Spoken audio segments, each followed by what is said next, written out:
Hello guys and welcome back to the Freddie Football Podcast. This is episode 5 of the podcast. A massive thank you to all of you that have been supporting me on the recent videos. I really do appreciate that. But before this video starts guys, can we hit 8 likes on the video? That'd be greatly appreciated. And if you haven't yet subscribed, please make sure to go down there and subscribe. And also, this would be greatly appreciated if you could share to all your friends and family.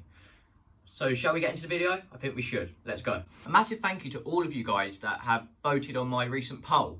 It was very close actually. 5 people voted for the relegation predictions and 4 people voted for the FA Cup winners. So a massive thank you to all of you that voted. But today is a relegation predictions. But shall we get started? I think we should. Now, the team that I think is going to finish 18th in this season's Premier League is Fulham. The main reason I'm putting Fulham down is mainly due to the fact that they haven't won a game of football since the 9th of January. And a team that wants to stay up in the Premier League needs to start winning. Now, Fulham, don't get me wrong, they're not a bad side. Maybe for the Championship, but I'm not too sure about the Premier League. Fulham are good at some points, sometimes they're not. But Fulham need to really push on. Obviously, Mitrovic is probably their main striker at the moment, to be honest. But if I've looked at his expected goals and it's 5.18. Now, a player of his calibre who was a goal machine in the Championship last season, finishing the top goal scorer, he needs to start scoring more goals because if they don't score more goals, then there's no chance they're going to stay up. They also need some defenders. Now, I thought they would have gone out and signed Chris Smalling from Manchester United at the time, but now he's at Roma. So I wish that they did go and sign him because I think that would have been a very good signing for Fulham. But anyway, Fulham, they need like a whole restructure of their team, mainly due to the fact that the team's not good enough. Now, they have signed some good players, don't get me wrong. Ademola Lookman from Leipzig, that's a good signing to be fair. He will bring a bit of creativity into their team. Ola Aina from Torino, ex-Chelsea. Bit controversial, seeing as Fulham and Chelsea are rivals, but enough of that. Anyway, but Fulham, I'm putting you in 18th in my Premier League relegation predictions. Moving on to who I think will finish 19th. Let's go. Now then, moving on to the team that I think is going to finish 19th in this season's relegation predictions. Now, where else can I really look than West Brom, the Baggies? Now, don't get me wrong, in the Championship, they were okay. They got up into the Premier League, finishing second behind Leeds. And they could have won the Championship, to be honest. But they didn't. Leeds did. And now, when they moved into the Premier League, I thought, okay, they've got some good players. Mateus Pereira, Sam Johnston, Semi Ajayi, Kieran Gibbs. But it's not enough. A player like Salomon Rondon, who was an ex-Baggy in the past, he could have really helped West Brom, get more points. He would hold up the ball and lay off the ball. He's that sort of player. He's a target man. You get him goals, he'll get you goals. And he will get you maybe 10 plus goals a season. Now, West Brom, don't get me wrong, if they sign more players that maybe are good calibre, they signed Sam Gallagher from Chelsea, who was at Swansea last season. He was good in the Championship, but is he really a Premier League quality player? No, I don't think so. They also have players like Jake Livermore, that was at Tottenham in the past, and also at Hull, but he's not good enough for the Premier League. Now, West Brom, maybe if they pick up a few points, maybe they have a chance.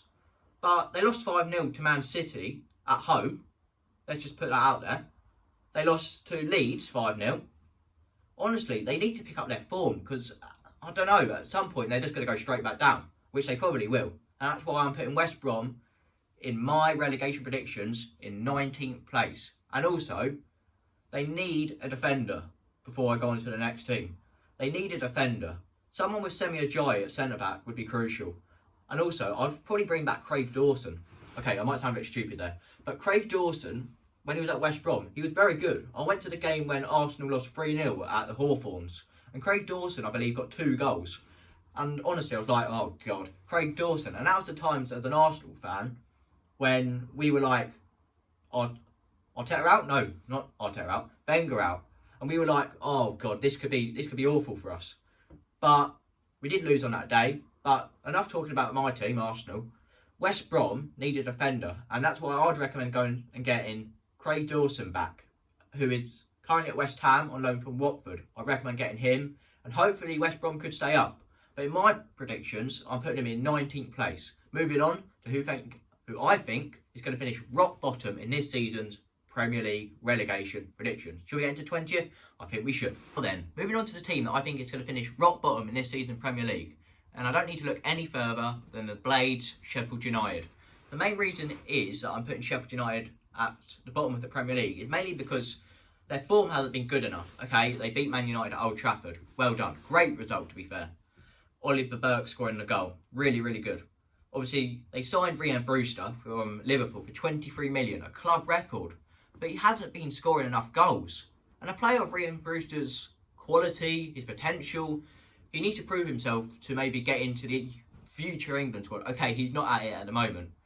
But if they start getting more goals for him and passing the ball to him, playing to his strengths, which is his pace, so they need to play the balls over the top for him and he can run onto it, maybe they have a chance of staying up. Maybe they could do some, I don't know, miracle.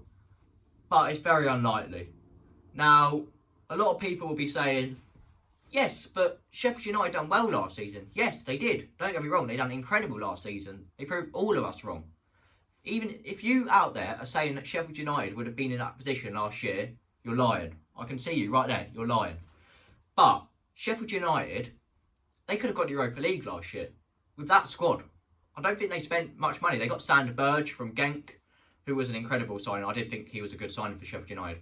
But at the end of the day, their team, their overall team, is not good enough for the Premier League. If you look at their defence, for example, they bought in Jagielka from Everton. I believe it was a free contract. Free deal. And Jagielka, he'll bring you experience. Don't get me wrong. They have Basham. Don't get me wrong. He's okay. John Egan, I rate. He's actually probably the best defender at Sheffield United. But other than that, who else have they actually got? Yes, their fullbacks, Ender Stevens and George Bulldog. They're okay. They're probably a mid-table defence. But at the end of the day, a team like Sheffield United, if they want to stay up, they need better defenders. Now, their defence is okay. It's not great though. It's pretty awful, to be honest.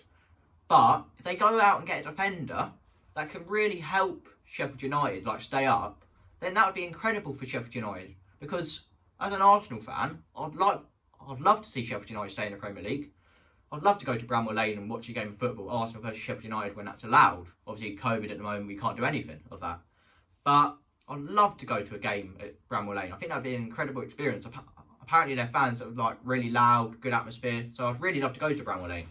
But at the end of the day, Sheffield United need probably a miracle to stay up at the moment.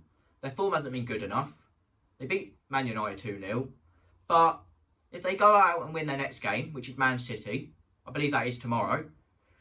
I don't think they're going to win anyway. But if they did, they need to really kick on from that game. Because Wilder is a good manager, don't get me wrong.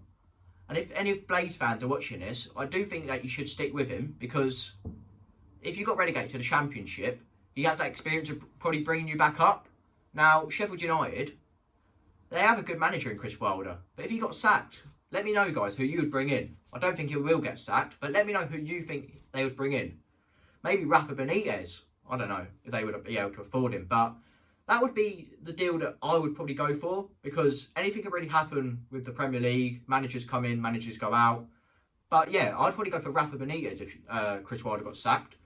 But that has been my prediction for today, guys. I really do hope that you enjoyed this video. If you did, please make sure to smash the like, subscribe and share. I've been Freddie Hale. This has been the Freddie Hale Football Podcast, and I'll see you guys on the next video. Bye for now. I was meant to say the like button instead of just the like. So if you didn't understand what I meant, go down there and smash the like button. Let's try and get 8 likes on this video, guys. That would be greatly appreciated, and I hope you guys enjoyed the video. Goodbye for now.